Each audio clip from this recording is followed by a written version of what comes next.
Pessoal, vamos lá. Eu vou gravar esse último vídeo aula como aula dessa terça e quarta-feira para os meninos que têm aula, que eram para ter aula ontem, né, dia 17, ou para a turma que vai ter aula hoje.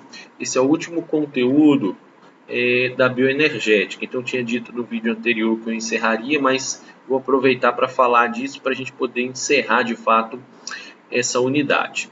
Então a gente discutiu um pouquinho nas outras etapas sobre déficit de oxigênio, sobre EPOC, revisamos sobre as vias energéticas, né, via anaeróbia lática, anaeróbia lática e a via oxidativa. E agora a gente vai olhar um pouquinho para como funciona a utilização de carboidratos e lipídios durante o exercício, ok? Então vamos lá. Bom, o primeiro ponto importante é a gente observar de que maneira que esses substratos energéticos são armazenados. Lembrando que lipídios só podem ser utilizados a partir da via aeróbia e carboidratos pode ser utilizado tanto pela via aeróbia como a via anaeróbia lática, tá? Bom, primeira coisa importante, os estoques de carboidratos no nosso corpo eles são limitados, né? Aqui tem essa imagem aqui mostrando que a gente consegue armazenar em torno de 500 gramas de carboidrato no nosso organismo, né? Boa parte desses carboidratos, estão representados aqui em azul, ó, está na forma de glicogênio muscular, que é em torno de 400 gramas. Ou seja, dentro do músculo nós temos estoques de glicogênio. Nós temos essa forma de armazenar o carboidrato no nosso organismo, principalmente nos músculos esqueléticos. Outra fonte grande de armazenamento de glicogênio é na forma hepática, ou seja, armazenada dentro do fígado, em torno aí de mais ou menos 100 gramas de glicogênio.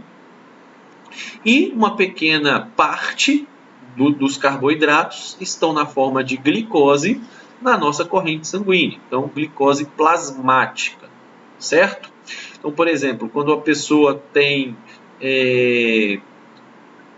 um caso de diabetes, por exemplo, ela vai ter uma disponibilidade maior lá, por exemplo, de glicose circulando no sangue. Mas a principal forma de armazenar o carboidrato, que é uma fonte de energia, é na forma de glicogênio nos músculos, que aí cada músculo vai ter o seu estoque, e no glicogênio hepático, no fígado. Esse glicogênio hepático, que está aqui, por exemplo, ele pode ser, dentro do fígado, ele pode vir de alguma forma ser utilizado pelos músculos. Como? Esse glicogênio hepático ele é quebrado em glicose, por exemplo, isso vai para a corrente sanguínea e depois os músculos conseguem capturar essa glicose da corrente sanguínea. Então essa glicose aqui, ó, que a gente está vendo no plasma, ela serve para fornecer energia para o músculo ativo. Então, se por acaso o músculo começar a utilizar o glicogênio muscular, e isso, à medida que isso vai sendo depledada, à medida que isso vai sendo utilizado pelo músculo, a reserva de glicogênio muscular vai reduzindo, e aí uma das formas do organismo, do músculo, obter mais energia é a partir da glicose plasmática, ok? Essa glicose plasmática pode ser a que já está lá circulando ou também pode ser utilizada a partir do fígado. Bom, outra forma de utilizar energia é a partir dos lipídios. E aí, os lipídios, aqui os carboidratos, a gente tem esse estoque e isso é limitado. Não dá para aumentar muito isso daqui, não. Agora, os lipídios, ele tem um estoque que a gente pode dizer de ilimitado, né? Não existe um limite teórico, né, para você armazenar lipídio no organismo. Você pode pesar 80 quilos, igual o exemplo aqui, ó. Ele está dando um exemplo de uma pessoa que tem um percentual de gordura aí, se for um homem, na casa de uns 15%, se for uma mulher, na casa de 20%, é mais ou menos o percentual de gordura. Então ele está dando um exemplo aqui de quanto mais ou menos de gordura em gramas são armazenados numa pessoa com peso normal. Então, aproximadamente 12.304 gramas, ou seja, 12 quilos de gordura corporal. Isso deve ser aí relativo a uma pessoa pesando mais ou menos, creio que um homem de 75 quilos deve ter mais ou menos isso daqui, 12 quilos de lipídios armazenados no organismo. A grande maioria dos lipídios, eles ficam armazenados no nosso tecido adiposo. O que é isso? Aquela gordurinha que você pega lá que te incomoda, seja ela no abdômen, seja ela nos braços, né? Então, os lipídios no nosso organismo, eles ficam armazenados, né, no tecido adiposo, que pode ser lá, por exemplo, o tecido subcutâneo, por exemplo. Outra forma de armazenar os lipídios é na forma de triglicerídeos intramusculares. Ou seja, dentro do músculo eu também tenho reserva de lipídio. Da mesma forma que eu tenho glicogênio dentro do músculo, eu também tenho triglicerídeo, lipídio dentro do meu músculo. Também tem uma reserva muito pequena disponível na corrente sanguínea. Então, são os ácidos graxos livres, né? Ácidos graxos plasmáticos. Que a gente está vendo aqui, ó, triglicerídeos plasmáticos e ácidos graxos plasmáticos. Qual é a diferença de triglicerídeo para ácidos graxos plasmáticos? Bom, os triglicerídeos, eles são a forma mais complexa, quimicamente falando. Ou seja, os triglicerídeos, quando degradados, quando metabolizados, eles vão liberar ácidos graxos. Então, os ácidos graxos é uma forma mais simplificada dos triglicerídeos, né? Compostamente falando, quimicamente falando. Então, o nosso organismo ele tem esse estoque quase que ilimitado para armazenar lipídios, ok?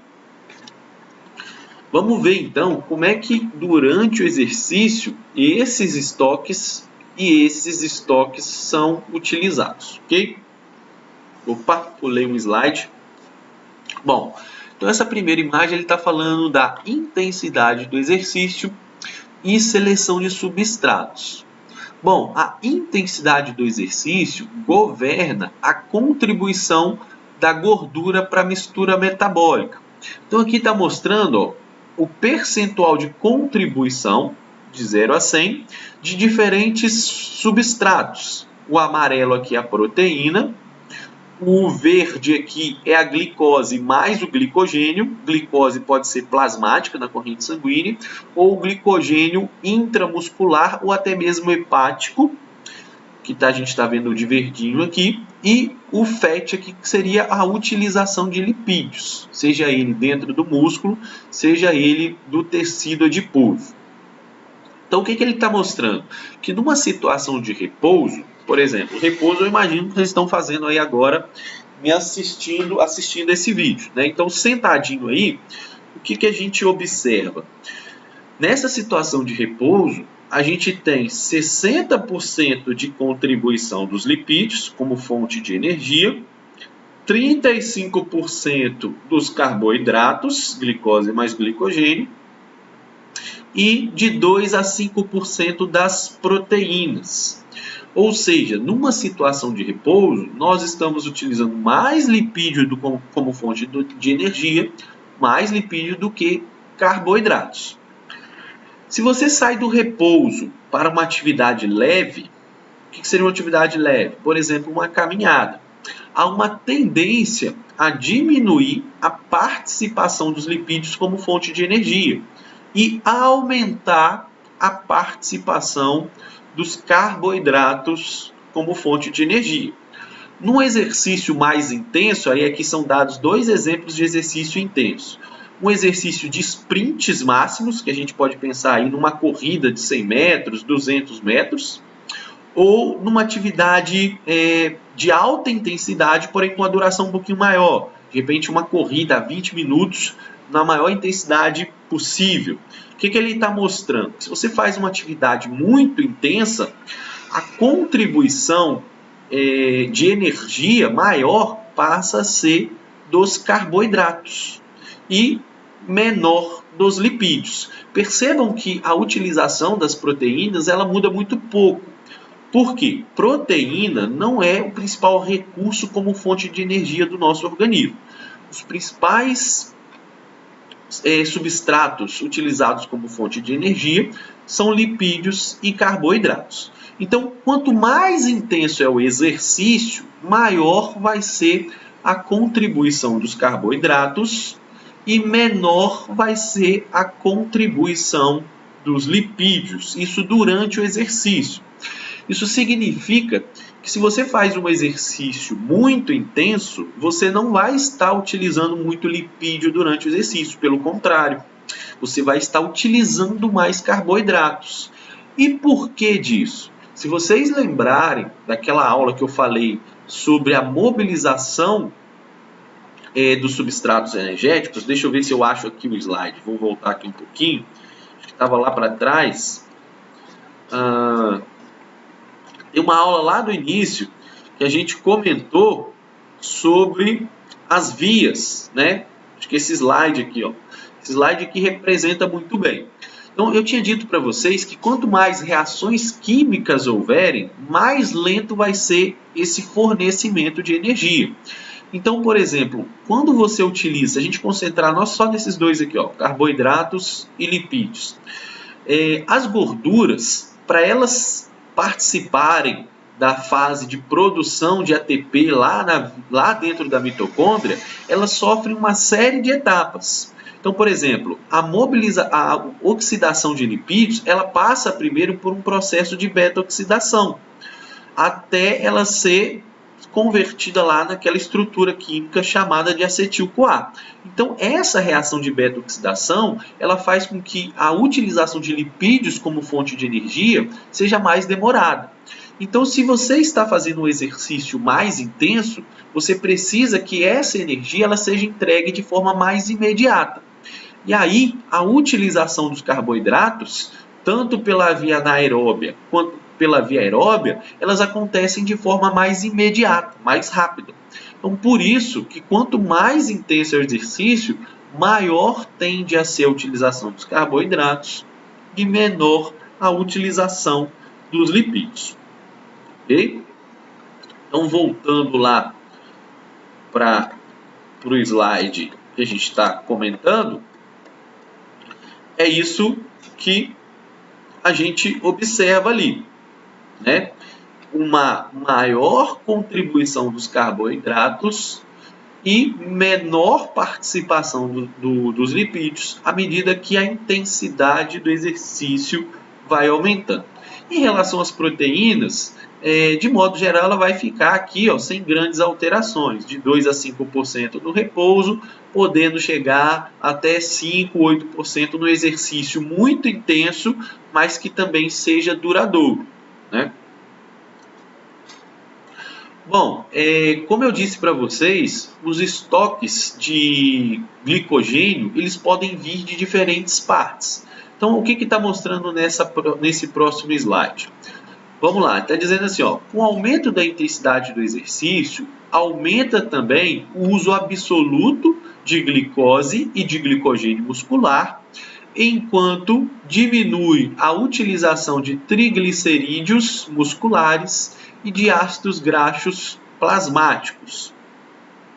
Então aqui já está mostrando a contribuição de glicogênio muscular, de glicose plasmática, rosinha, de ácidos graxos plasmáticos, verde, e de triglicerídeos musculares. Então, relembrando, esses dois aqui, ó, glicogênio muscular e glicose plasmática, são a utilização de carboidratos. E os ácidos graxos livres e os triglicerídeos musculares são a utilização de lipídios. E aqui está mostrando a contribuição desses recursos, desses substratos, em diferentes intensidades. Ó, 20%, 25% da intensidade, que seria um exercício leve, 65% da intensidade, que seria um exercício moderado para intenso, e 85% da intensidade, que seria um exercício já de alta intensidade. Então, o que a gente consegue observar aqui? Ó? No exercício de baixa intensidade, por exemplo, uma caminhada, a gente tem uma grande contribuição dos ácidos graxos plasmáticos, que estão ali circulando na corrente sanguínea, e uma parte também de triglicerídeos muscular. Então, se a gente parar para pensar, ó, no exercício de baixa intensidade, quase 85% são de lipídios, seja ele ácidos graxos plasmáticos ou triglicerídeos intramusculares. E uma pequena porção só de energia está vindo dos carboidratos. Uma pequena parte do glicogênio intramuscular e uma parte um pouquinho maior da glicose plasmática. Então, à medida que aumenta a intensidade do exercício, como a gente já viu lá na imagem anterior, à medida que aumenta a intensidade do exercício, aumenta a contribuição dos carboidratos. Mas qual carboidrato? Intramuscular ou o glicogênio, né? Ou a glicose plasmática? Então, o que essa imagem está nos mostrando é que, à medida que aumenta a intensidade do exercício, também aumenta a participação dos carboidratos e, principalmente, o carboidrato intramuscular, que está armazenado dentro do músculo. Né? Então, se a gente olhar, ó, de 65% para 85%, o que houve aqui? Ó? Houve uma maior mobilização dos carboidratos intramusculares. Ou seja, aquele carboidrato que está mais próximo do músculo para ser utilizado, que é o que está dentro ali do músculo. Então, a gente percebe um aumento dessa participação dos carboidratos intramusculares com o aumento da intensidade. Percebam que a glicose plasmática ela se mantém relativamente constante, enquanto a utilização de lipídios, seja ele intramuscular ou plasmático, ela vai se reduzindo conforme aumenta a intensidade. Ou seja, de modo geral, essa figura está mostrando que se eu aumento a intensidade do exercício, eu aumento a contribuição dos carboidratos e principalmente os carboidratos intramusculares, ok? Bom, vou fazer uma pausa aqui nesse vídeo para que a gente possa passar para outra figura, para a gente entender o seguinte, olha, se o exercício eu aumento a contribuição percentual dos carboidratos, à medida que eu aumento a intensidade, por que então que o exercício, se eu quero perder peso, eu deveria fazer exercícios? Uma das recomendações é o seguinte, olha, o treinamento de alta intensidade é também um modelo de exercício utilizado para a perda de peso. Quando a gente fala de perda de peso, a gente quer utilizar lipídios como fonte de energia. Só que o que a gente está vendo até agora? Que à medida que eu aumento a intensidade, na verdade está acontecendo o contrário. Eu estou diminuindo a participação percentual dos lipídios durante o exercício. Mas como é que isso afeta em termos de quantidade? Porque uma coisa é eu falar de participação percentual dos lipídios. Outra coisa é eu falar da quantidade de lipídios de fato utilizado, que é o que a gente vai ver nessa próxima imagem aqui. Vou fazer uma pausa nesse vídeo para que a gente possa salvar e enviar na nossa plataforma.